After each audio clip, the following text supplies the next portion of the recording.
പ്രവാസികളുമായി ബന്ധപ്പെട്ട വിഷയങ്ങൾക്ക് ഊന്നൽ നൽകുന്നതായിരിക്കും ഇത്തവണ ഇടതുമുന്നണിയുടെ പ്രകടന പത്രികയെന്ന MP രാജേഷ് MP കുവൈറ്റിൽ വ്യക്തമാക്കി.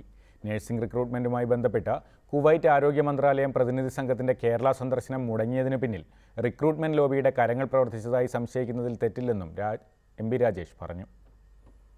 LDFന്റെ പ്രകടന പത്രികയിൽ പ്രവാസി ക്ഷേമം സംബന്ധിച്ച വ്യക്തമായ സമൂർത്തമായിട്ടുള്ള നിർദ്ദേശങ്ങൾ ഉണ്ടായിരിക്കും എന്ന് ഉറപ്പു നൽകാൻ ഞാൻ ആഗ്രഹിക്കുകയാണ്. കുവൈത്തിലെ ഇന്ത്യൻ എംബസിയുടെ പ്രവർത്തനങ്ങൾ സംബന്ധിച്ച് നിരവധി പരാതികളാണ് തനിക്ക് ലഭിച്ചിരിക്കുന്നത്. പരാതി നൽകാൻ എത്തുന്നവരെ എംബസി ഉദ്യോഗസ്ഥർ ശത്രുതാപരമായ രീതിയിലാണ് സമീപിക്കുന്നതെന്നും MP രാജേഷ് ആരോപിച്ചു. നഴ്സിംഗ് റിക്രൂട്ട്മെന്റ് വിഷയവുമായി ബന്ധപ്പെട്ട് മുഖ്യമന്ത്രിക്കെതിരെ ഗുരുതരമായ ആരോപണങ്ങളാണ് ഉയർന്നു വന്നത്. നഴ്സിംഗ് നിയമനം സർക്കാർ മുഖേനയാക്കാനുള്ള കേന്ദ്ര സർക്കാർ തീരുമാനത്തിൻ്റെ ഭാഗമായി ഇത് സംബന്ധിച്ച് ചർച്ച നടത്തുന്നതിന് കുവൈത്ത് പ്രതിനിധി സംഘം കേരളം സന്ദർശനം നടത്താനിരുന്നതാണ്.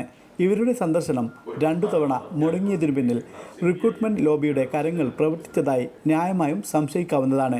ഇക്കാര്യം കേന്ദ്ര സർക്കാരിൻ്റെയും ഇന്ത്യയിലെ കുവൈത്ത് അംബാസഡറുടെയും ശ്രദ്ധയിൽപ്പെടുത്തുമെന്നും അദ്ദേഹം അറിയിച്ചു. 2 തവണ സന്ദർശനം നിശ്ചയിച്ചിട്ടും റദ്ദാക്കിയതിൻ്റെ പിന്നിൽ, കാരണം ഇതൊരു അന്താരാഷ്ട്ര ബന്ധമുള്ള വലിയ ശൃംഖലയാണ്, അത് ന്യായമായിട്ട് സംശയിക്കാവുന്നതാണ്. എന്തായാലും ഇക്കാര്യം ഞങ്ങൾ MP മാർ ഗൗരവമായിട്ടെടുക്കും. കേന്ദ്ര സർക്കാർ വഴിയും ഇന്ത്യയിലെ കുവൈത്ത് അംബാസഡറുമായിട്ട് ബന്ധപ്പെട്ടും ഈ കാര്യം ഉന്നയിക്കും. കേരളത്തിൽ BJPക്ക് യാതൊരുവിധ ജയസാധ്യതയുമില്ല. തെരഞ്ഞെടുപ്പിന് ശേഷം മുഖ്യമന്ത്രി ആരാകണമെന്ന് പാർട്ടി സംവിധാനം വഴി തീരുമാനിക്കും. ഇക്കാര്യം പാർട്ടി ജനറൽ സെക്രട്ടറി തന്നെ വ്യക്തമാക്കിയിട്ടുണ്ടെന്നും MP രാജേഷ് അറിയിച്ചു. Reporter, Kuwait.